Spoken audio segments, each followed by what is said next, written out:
நேர்கள் அனைவருக்கும் வணக்கம். காலை சுற்றிய வினாக்களுக்கு விடை தேடி தேடியே காலம் கடந்துவிட்டது. கால தேவதை தான் என் கண் முன் தோன்றவில்லை. அதற்கு பதிலாக பண்டிட் அசோக் பாரதி அவர்கள் தோன்றி நம் அனைவருடைய வாழ்க்கையிலும் ஒளியை வீசி வருகிறார். ஆமாங்க, அரை நூற்றாண்டு காலமாக பண்டிட் அசோக் பாரதி அவர்கள் ஆன்மீகம், வாஸ்து, ஜோதிடம், எண்கணிதம் போன்ற பல்வேறு விஷயங்களில் கை தேர்ந்து விளங்கியது மட்டும் இல்லாம நம் அனைவருடைய வாழ்க்கையில இருக்கக்கூடிய பிரச்சனைகளுக்கும் ஒளியாக வீசி வருகிறார். 25 ஆண்டுகளாக சின்ன திரையிலும் அவர் நம்முன் இணைந்து இருக்கிறார்.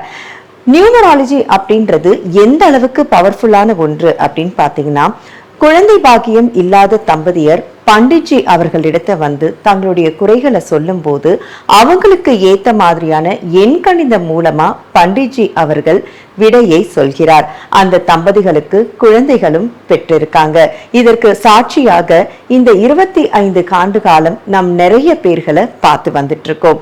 அதே மாதிரி ஒரு குழந்தை நன்கு படிக்க வேண்டும், நன்கு ஒரு துறையில் சாதித்து விளங்க வேண்டும் அப்படின்னாலுமே நம்ம பண்டிட்ஜி அவர்களை தொடர்பு கொள்ளலாம். எண்கணிதம் மூலம் நம்முடைய வாழ்வில் ஒளிமயமான வாழ்க்கையை வீசுவார். அதே மாதிரி ஒருத்தங்களுக்கு திருமணமே ஆகல, நிறைய கோவில்களுக்கு போயாச்சு, பரிகாரங்கள் பண்ணியாச்சு, ஆனாலும் திருமண தடையாகவே இருக்கு அப்படின்றதுக்கும் பண்டிட்ஜி அவர்கள் நமக்கு தீர்வு தருகிறார். மேலும் புதிதா ஒரு தொழில் தொடங்கணும், அந்த தொழில்ல மிகவும் சக்சஸ்ஃபுல்லா வரணும், அதற்கு என்ன பண்றது அப்படின்னு நம்ம யோசிச்சு குழம்பிக்க வேண்டாங்க. பண்டிட் அசோக் பாரதி அவர்கள் எண்கணிதம் மூலமா நம்ம எடுக்கக்கூடிய தொழிலுக்கு அழகான பெயரையும் வைத்து தருகிறார். அந்த பெயரின் அடிப்படையில ஒவ்வொருடைய தொழிலும் மிகவும் பிரகாசமாக விளங்கி வருகிறது. இதற்கு எல்லாத்துக்குமே வெளியே இருக்கிறவங்க உதாரணமா இருக்காங்களோ இல்லையோ, இதோ நானே மிகப்பெரிய உதாரணம்னு சொல்லலாம். நான் ஆரம்பிச்சிருக்கக்கூடிய பிசினஸ் ஆகட்டும், என்னுடைய குழந்தைகளுக்காகட்டும், பண்டிட்ஜி அவர்கள் தான் ஒவ்வொரு முறையும் வந்து பெயர் வச்சு கொடுக்கறாங்க. எந்த ஒரு சின்ன விஷயமா இருந்தாலும் பண்டிட் அசோக் பாரதி அவங்க கிட்ட கலந்து ஆலோசிச்சுட்டு தான் என்னுடைய வாழ்க்கையில ஒவ்வொரு விஷயங்களையும் நான் அடி எடுத்து வைக்கிறேன். இத போல சாட்சிகள் ஏராளமாக இருக்கிறாங்க. இந்தியால மட்டும் இல்லைங்க, வெளிநாட்டுல இருக்கக்கூடிய மக்களும் பண்டிட்ஜி அவங்கள தொடர்பு கொண்டு அவங்க வாழ்க்கையில இருக்கக்கூடிய பிரச்சனைகளுக்கெல்லாம் சொல்யூஷனை தேடி வந்துட்டு இருக்காங்க. எஸ், இவ்வளவு பெரிய சக்தி பண்டிட்ஜி அவர்களுக்கு எப்படி கிடைச்சது அப்படின்னு பார்த்தீங்கன்னா, சாக்ஷாத் அன்னை சமயபுரத்தால் தான். பண்டிட்ஜி அவர்கள் ஒவ்வொரு நிகழ்ச்சியிலும் சரி, ஒவ்வொரு மேடை ஏறும் போதும் சரி, அன்னை சமயபுரத்தால் அவங்கள வழிபட்டு தான் ஒவ்வொரு காரியமுமே செஞ்சுட்டு வராங்க. அவங்களுடைய வழிநடத்தல பண்டிட்ஜி நம்ம எல்லோரையுமே இத்தனை ஆண்டு காலமா வழிநடத்தி வந்துட்டு இருக்காங்க. இன்னைக்கும் பண்டிட்ஜி கிட்ட நம்ம கேட்கறதுக்கு நிறைய வினாக்கள் காத்துட்டு இருக்கு. அண்ட் நிறைய நேயர்கள் அவங்களுடைய வாழ்க்கையில இருக்கக்கூடிய பிரச்சனைகளுக்கெல்லாம் தீர்வு கேட்பதற்காகவும் நிறைய கடிதங்கள் எழுதியிருக்காங்க. ஸோ இதற்கெல்லாம் என்ன தீர்வு சொல்ல போறாங்கன்னு பார்க்கலாம். பண்டிட்ஜி அவர்களை மேடைக்கு அழைக்கிறோம். வணக்கம். வணக்கம். அன்பு நேயர்கள் அனைவருக்கும் அன்பான வணக்கங்கள். சின்ன திரையில் அரை நூற்றாண்டு காலம் என்னுடைய பயணம் தொடர்வதற்கு காரணம் மக்களாகி நீங்கள். அறிவு சார்ந்த விஷயங்கள், ஆன்மீகமான விஷயங்கள், வாழ்க்கைக்கு வழிகாட்டியான விஷயங்கள், வாஸ்து சம்பந்தமான விஷயங்கள், இப்படி பல்தரப்பட்ட விஷயங்களை என்னோடு நீங்கள் பகிர்ந்து கொள்கிறீர்கள். உங்கள் வாழ்வில் ஏற்றம் இருந்து கொண்டே இருக்கிறது. இந்த மகத்தான சேவையை அளித்த என் அன்னை சமயபுரத்தாளுக்கு நான் நன்றி சொல்கிறேன். இந்த நிகழ்ச்சியின் மூலம் பலதரப்பட்ட ஆன்மீக கருத்துக்கள், எண்கணிதம் என்ற சப்ஜெக்ட் இந்த உலகத்தில் எப்படி தோன்றியது, எப்படி மனித வாழ்க்கையில் மாற்றத்தை ஏற்படுத்தியது பல முறை நான் உங்களுக்கு சொல்லியிருக்கிறேன்.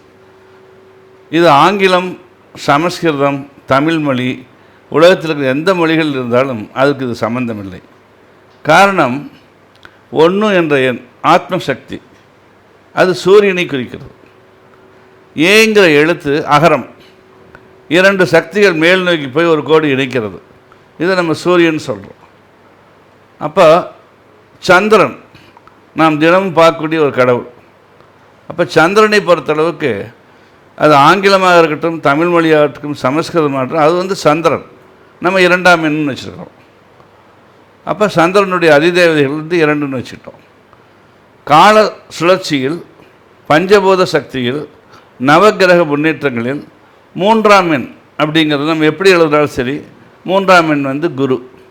அந்த குருவின் வச்சு அது பலன்களை சொல்கிறோம். நான்காம் எண் என்பது ராகுவினுடைய அம்சம். அந்த ராகு என்பதை நம்ம எடுத்துக்கிறோம். அது ஆங்கிலத்தில் எழுதினாலும் சரி, தமிழில் எழுதினாலும் சரி, எந்த மொழிகளில் எழுதினாலும் சரி, ஹிந்தியில் எழுதினாலும் சரி, அதற்கு பெயர் 4 ராகு. ஐந்தாம் எண் என்பது புதன்.